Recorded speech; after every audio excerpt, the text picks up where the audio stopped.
Natives used whatever was available to them at the time. Bison, elk, moose, deer, but nowadays people just use what they can buy.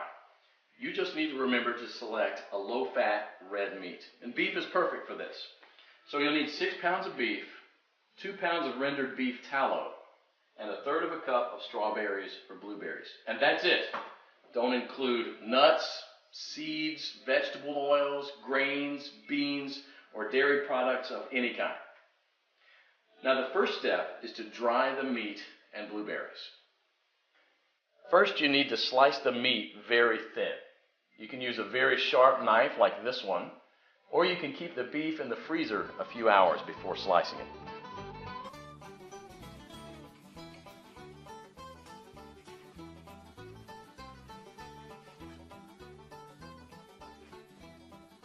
If you don't have a dehydrator, you can set the oven to the lowest possible temperature, around 130 degrees,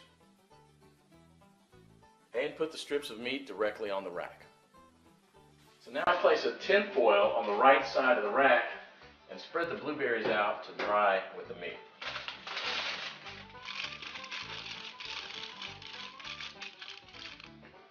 Place the rack back inside and crack the oven door to prevent moisture buildup. Let this dry for about 15 hours or until it's crispy.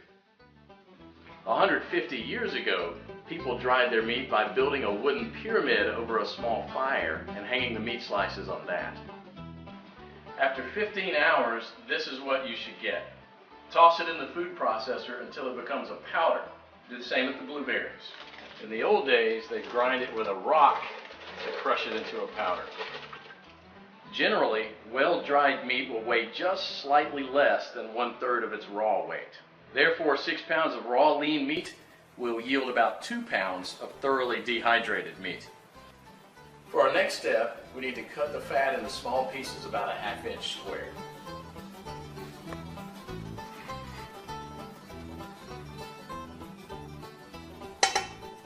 So place the fat in a pot on the stove and heat it up to a temperature between 225 and 250 degrees.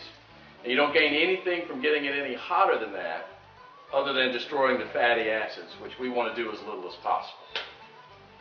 Now for the first 10 minutes you want to keep this on medium-high heat, and you want to stir it about every minute, and this will allow enough of the fat to be liberated to coat the bottom of the pot without burning the bottom of the fat.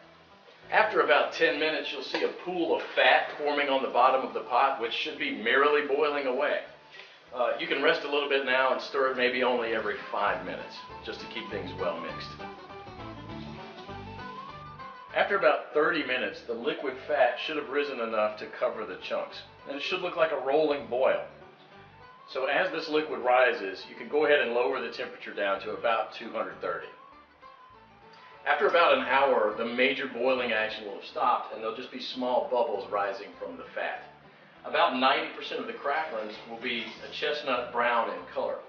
So use a strainer to separate these and set them aside with salt to enjoy as snacks later. They're really, really good.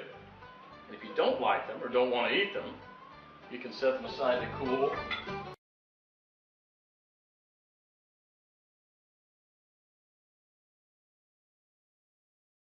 We now have to weigh the amount of ground meat and the amount of rendered animal fat. We have to have the same quantities, so you'll probably have to remove some of the excess fat.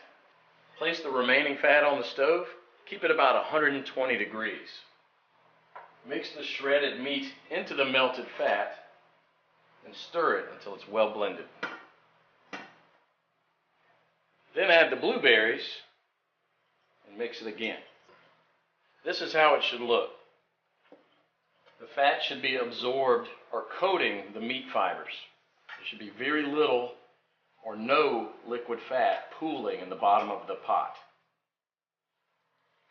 Now, following the instructions from the Lost Ways, you can store it in Ziploc plastic bags and press flat, removing as much air as possible, and therefore preventing the fat from going rancid.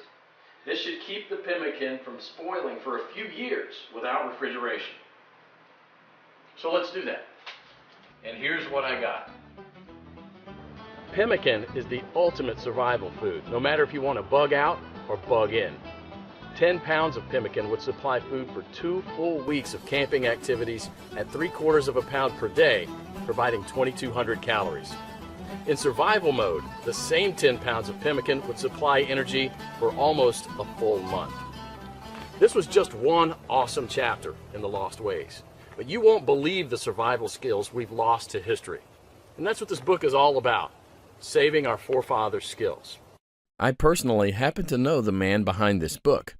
Claude is an old-fashioned guy by any standard. He lives with his wife and 2 children in a log cabin he had personally built, cooks outside on an open flame in a cauldron most of the time, and all of his clothes are handmade.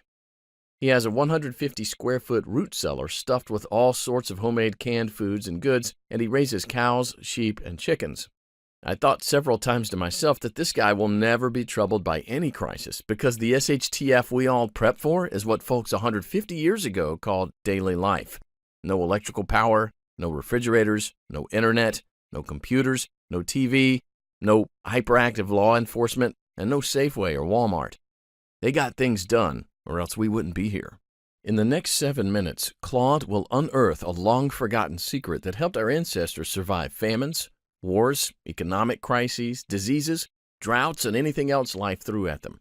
A secret that will help you do the same for your loved ones when America crumbles into the ground. He's also going to share with you 3 pioneer lessons that will ensure your children will be well fed when others are rummaging through garbage bins. In fact, these 3 old teachings will improve your life just as they did for me immediately once you hear them.